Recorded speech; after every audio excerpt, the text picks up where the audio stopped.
శ్రీమాత్రే నమః. అందరికీ శుభోదయం అండి. ఈ పాటికి కొంచెం హడావిడి తగ్గి ఉంటుంది కదా. అయితే నేను మొన్న ఒక రోజున ఒక తల్లి ఆవేదన అని చెప్పాను కదా. ఇద్దరు మగపిల్లలు అయ్యి తండ్రికై సపోర్ట్ చేస్తున్నారు. ఆయన ఒక నసమనిషి, ఏదో ఒక దానికి ఇంత వయసు వచ్చినా సాధిస్తూనే ఉంటాడు. చిన్నప్పటి నుంచి సాధించేవాట.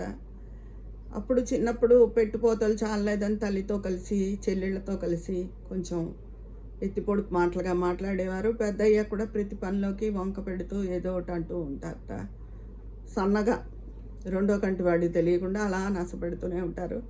కొడుకుల మీద ప్రాణాలు పెట్టుకుని పెంచితే వాళ్ళు కూడా తండ్రికే సపోర్ట్గా మాట్లాడుతున్నారు అని బాధపడిందని చెప్పాను నేను.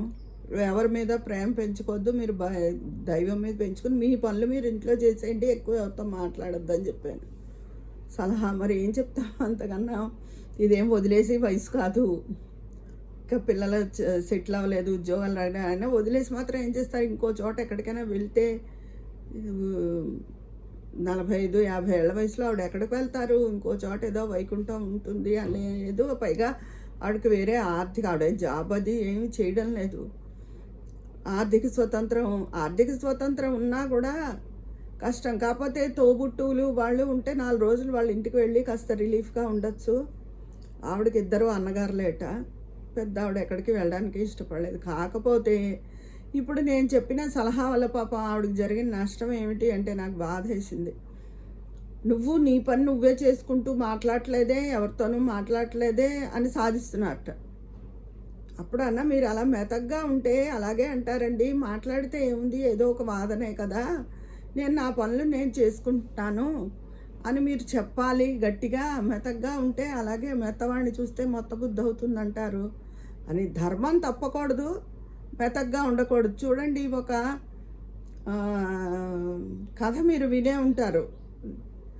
ఒక పాము నెమ్మదిగా ఉండేట, అది సాధు స్వభావం కలిగిన పాముట. ఎవరిని ఏమి కాటేసేది కాదుట, ఏం చేసేది కాదుట. అయితే దాని మీద అందరూ రాళ్ళు వేస్తూ ఉండేవారట, వచ్చిపోయే దారిలో పిల్లలు వాళ్ళు అందరూ. ఒక స్వామీజీ దాని బాధ చూసి ఏంటి అని అడిగితే, స్వామి నేను ఇలా ఉంటుంటే అందరూ నా మీద రాళ్ళు వేసి విసిగేస్తున్నారు అంటే, ఈ స్వామీజీయే చెప్పారట ఒకప్పుడు ఆ పాముకి, నువ్వు ఎవరిని కాటు వేసి బాధ పెట్టకు అని చెప్పి. మీరు చెప్పిన మాట వింటే ఇలా అవుతోంది అని బాధపడితే, నిన్ను కాటు వేయొద్దన్నాను కానీ బుస కొట్టొద్దనలేదు కదా, అందుకని నువ్వు బుస కొట్టు, భయపడి నీ దగ్గరికి ఎవరు రారు అని చెప్పారట ఆ స్వామీజీ. అలాగా మెతగ్గా ఉంటే ఆవిడ అలాగే అంటారు. కొంచెం జీవితంలో ఎదిరింపు కూడా నేర్చుకోవాలి. అంటే నేను ఏదో ఇది చెడ్డగా అందరికీ చెప్పడం లేదండి. మన వ్యక్తిత్వాన్ని మనం నిలుపుకోకపోతే మనుషులు తొక్కేస్తారు. నేను చెప్పాను కదా, ఎప్పుడు ఎక్కడో తప్ప మనం అనుకుంటాం మనం లౌకికంగా ఈ జీవిత నాటక రంగంలో ఇతని భర్త, వీళ్ళు పిల్లలు, వీళ్ళు తల్లిదండ్రులు అలా అని ప్రేమను పెంచుకుంటాం. కానీ ఇదంతా అంతర్లీనంగా నాటకమేనండి. మన లోపల ఉన్న ఆత్మ వేరు, శరీరం ఇది. ఈ శరీరంతో నాటకం ఆడుతూ ఉంటాం అంతే. వీళ్ళ మీద ప్రేమ, అలా వ్యామోహాలు పిల్లల మీద పెంచుకుని అలాగా. కానీ అదంతా నాటకమే. నాటకం కానిది నీకుగా నిన్ను గుర్తించేది, అది ఈరోజు నీ గుర్తింపు ఇవ్వడము అంటే నీకు సుఖం ఇచ్చేయడమే అని కాదు. అవి కర్మానుసారం జరుగుతాయి. ఒక్క భగవంతుడు తప్ప అంతా నాటకమే.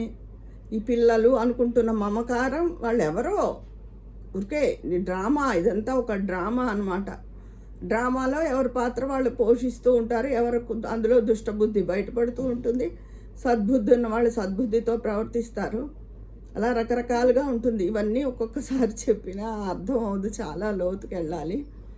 అయితే ఆవిడతో అదే చెప్పాను, ఏమండి మీరు అంత మెతగ్గా ఉంటే మీకు రోజులు గడవు, కొంచెం గంభీరం కోపాన్ని కూడా మొహంలో తెచ్చుకోండి, మీరు ప్రవర్తన నాకు నచ్చడం లేదు అన్నట్టుగా ఉండండి, పెద్ద మాటలతో గొడవలు తెచ్చుకోవద్దు, మనశ్శాంతి ఉండదు, ఇవి బీపీలు అది వచ్చే వయసు, ఎవరితోనూ దెబ్బలాడద్దు, సీరియస్నెస్ మెయింటైన్ చేయండి. 2 రోజులు వాకునోహో ఇలా ఉంటుంది అనుకుని వాళ్ళే ఊరుకుంటారు.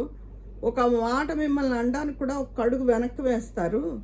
ఎప్పుడైతే అతి మెతగ్గా ఉన్నారో ముందుకు వచ్చేస్తారు ప్రతివాడు ఏదో ఒకటి అనడానికి.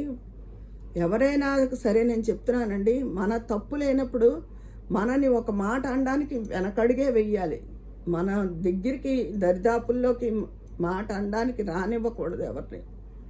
ఎందుకు మన తప్పు ఉందనుకోండి, చిన్నపిల్లలకైనా మనం సారీ చెప్పడానికి వెనకాడకూడదు. మన తప్పు లేనప్పుడు మాటలు పడకూడదు. ఒకసారి పడ్డామా ఇంత వయసు వచ్చాక ఇంకా అదే కొనసాగిస్తూ ఉంటారు ఆ సాధింపుని. పిల్లలైనా పెంచి పెద్ద చేసాం, వాళ్ళకి రెక్కలు, వాళ్ళు ఉద్యోగాలు ఇంకా తెచ్చుకుని వాళ్ళ రెక్కలతో వాళ్ళు ఎగరాలి. అంతేగాని ఏదో తల్లి అనే మనిషి లోకుగా ఉంది కదా అని ప్రధానికి తల్లిని సాధిస్తే తల్లికి కూడా పిల్లల మీద కూడా విరక్తి వస్తుంది చివరికి. అన్ని ప్రేమలు తల్లి, ఇప్పుడు తల్లి మీద చూపించే ప్రేమ కలియుగంలో అన్ని ప్రేమలు కల్తీ అయినప్పుడు తల్లిది అలాగే అవుతుంది, అలాగే తయారవుతుంది. పరిస్థితులు అలా తయారు చేస్తాయి.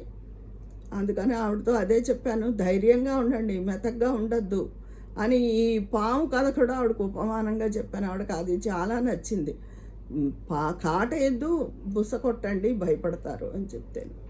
ఇదండి, ఇలా చాలామంది నేను చూస్తున్నాను. ఏదో ఆడవాళ్ళు మనం యూట్యూబ్లో చూసి మొగుడిని చంపేసింది అలాగా ఇలాంటివి వింటూ అయ్యో ఆడవాళ్ళు ఇలా తయారయ్యారు అలా తయారయ్యారు అంటున్నారు. కొంతమంది స్త్రీలు మరి ఏం తింటున్నారో కానీ వాళ్ళ కామం ఎక్కువైపోయి పిల్లల్ని కూడా చంపేస్తున్నారు. అలాంటి వాళ్ళ గురించి అసలు ఉచ్చరించడానికి కూడా ఇష్టం ఉండదు. కానీ చాలామంది ఆడవాళ్ళు ఈ 40లు 50లు ఇలా ఉన్న ఆడవాళ్ళు చాలామంది సఫర్ అవుతున్నారండి. వాళ్ళు బయటికి రాలేరు. ఈ సంసార ఉచ్చులో ఉండి వాళ్ళకు అనుగుణంగా ఉండక చాలా బాధపడుతున్నారండి. అవి మెల్లిమెల్లిగా ఎవరికి వాళ్ళే వాళ్ళ యావగేషన్ వాళ్ళు పెంచుకుని ఒక పుస్తక పఠనం కానీ సుధా గారు చెప్తూ ఉంటారు నాకు. చాలా మీ వీడియోస్ చూసి నేను చాలా మారానమ్మా, చాలా నేర్చుకున్నాను, నాకు ప్రపంచం సృష్టించుకున్నాను అని చెప్తూ ఉంటారు. ఆవిడ చెప్పినప్పుడల్లా ఇంతమందిలో ఒకళ్ళు అయినా నా వల్ల మార్పు వచ్చింది కదా అని సంతోషంగా అనిపిస్తుంది నాకు. అలాగా ఎవరి జీవితం వాళ్ళే చూసుకోవాలి, ఎవరి మీద అతి పెట్టుకోవద్దు. నేను ఇలా అన్నానని ఏమీ అనుకోవద్దు. అది భర్తవు, తల్లవు, తండ్రవు, పిల్లలవు, ఎవరి మీదైనా సరే. చెప్పాక ఇదంతా ఒక నాటకం. ఈ నాటకాన్ని మన నయమని ఈ భూమి మీద సృష్టించాడు భగవంతుడు, అంతే. మన పాత్ర మనకు న్యాయం చేయడం. చూడండి, పాత్ర బాగా నటిస్తే వాళ్ళకి మంచి మంచి అవార్డులు ఇస్తారు, ఆస్కార్ కూడా వస్తుంది. అందుకని మన పాత్రను మనం బాగా నటించి భగవంతుడి దృష్టిలో మనం అవార్డు తెచ్చుకుంటే చాలు. మిగతా వాళ్ళని మెప్పించవలసిన అవసరం మనకు లేదు. అది ధర్మాన్ని అతిక్రమించమన్నంత వరకు మనం ఎలా ఉన్నా పర్వాలేదు. ఇదండి నేను చెప్పే విషయం. మీ అందరి అభిప్రాయాలు కూడా కామెంట్ బాక్స్లో తెలియజేసేయండి. అక్కడ మాట్లాడుకుందామా మరి. ఉంటాను, మీ స్నేహితురాలు విజయ పన్నాల.